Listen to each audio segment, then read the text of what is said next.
Nesse vídeo, vamos analisar um pouquinho a cena da escada do filme do Coringa, de acordo com a semiologia de Charles Peirce.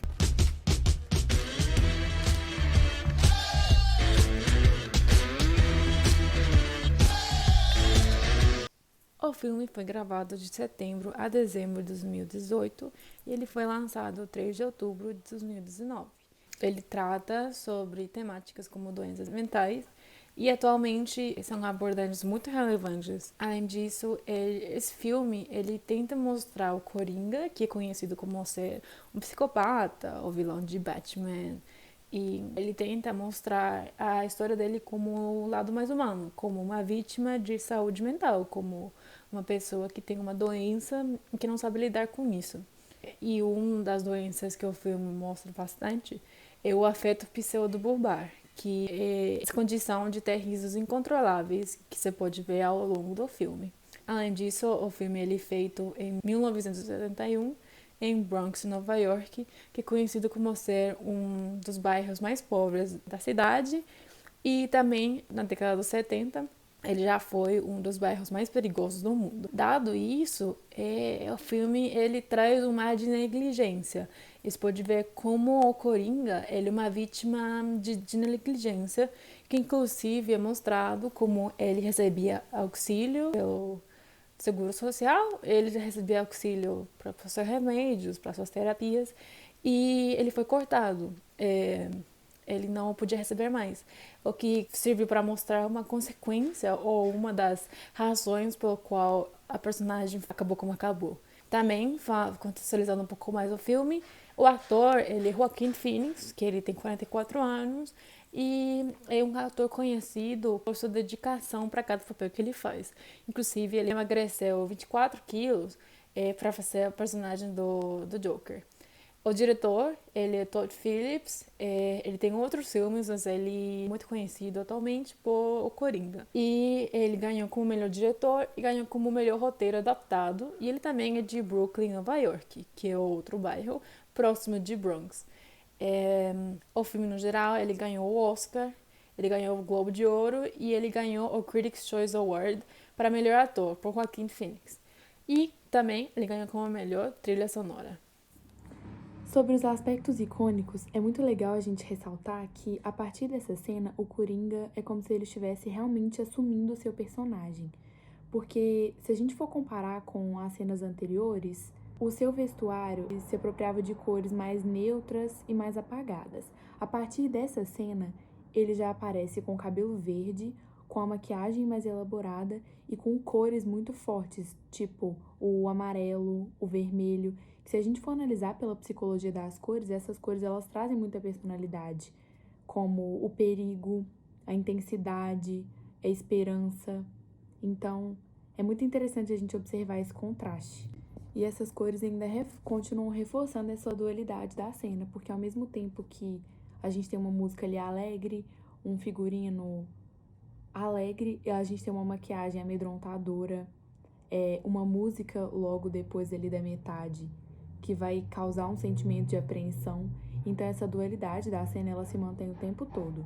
Outra coisa bem legal da gente analisar é sobre a coreografia do personagem, que a gente consegue perceber que ele sai do elevador, ele chega na escada ali no cenário, e ele começa a se desprender aos poucos, a se desenvolver na dança aos poucos. Ele começa meio travado e vai se desenvolvendo, e ele começa a dançar em câmera lenta. É como se ele tivesse ele se libertado e meio que se encontrado. E a gente pode fazer uma conexão com a questão do figurino novo.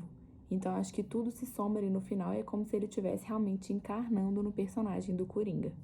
Além do figurino somado à música, se a gente analisar a melodia a fundo, a gente vai perceber que inicialmente ela começa alegre, aí tem uma pausa e ela começa a ficar em câmera lenta e adquirir um aspecto amedrontador e sinistro, e ao mesmo tempo tem um descompasso das vozes e dos sons que parece ser um som de guitarra e de baixo ao mesmo tempo, e isso causa um desconforto no nosso ouvido, para nos gerar no espectador mais apreensão.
Bom, agora falando um pouco sobre os aspectos simbólicos da cena, né? Vamos falar um pouco das convenções. A primeira convenção que a gente pode observar é a convenção cinematográfica, que se trata de uma sequência de imagens em que alternam os planos, sejam eles abertos ou fechados, e também os cortes que a cena traz. Tudo isso está por trás da linguagem cinematográfica. Também podemos analisar uma convenção linguística, representada pela música sem melodia ao fundo da cena, que se chama Rock and Roll Part 2, composto pelo músico inglês Gary Glitter, lançado em 1972 no álbum Glitter.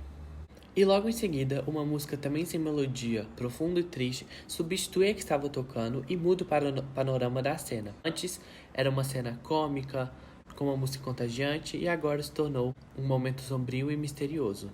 Outra referência que nós observamos é que a maquiagem do Coringa é bem semelhante com a de um palhaço Pogo, que foi um serial killer do século passado que matava várias pessoas enquanto entretinha as crianças. Agora, falando um pouco sobre os filmes, a primeira referência que nós observamos foi a referência a um dos maiores musicais do século passado, o Cantando na Chuva. No momento que o Coringa pisa na poça d'água enquanto está dançando, podemos observar essa referência. Além disso, haverá sempre uma referência ao Batman, já que o Coringa é uma figura que nasce do universo imaginário das histórias e quadrinhos do super-herói. Por fim, podemos analisar a violência e perseguição policial. Primeiramente pela cena, no momento em que os policiais começam a correr atrás dele, e também pelo todo o contexto onde a cena se passa, já que o Bronx é um dos bairros em que há maior índice de crime. Além da referência aos distúrbios psicológicos, como a esquizofrenia e a psicopatia, existentes na atualidade que a cena mostra, representadas no protagonista. E essa foi a nossa análise sobre os aspectos icônicos, indiciais e simbólicos da cena Dança na Escada do filme Coringa. Um abraço, espero que goste.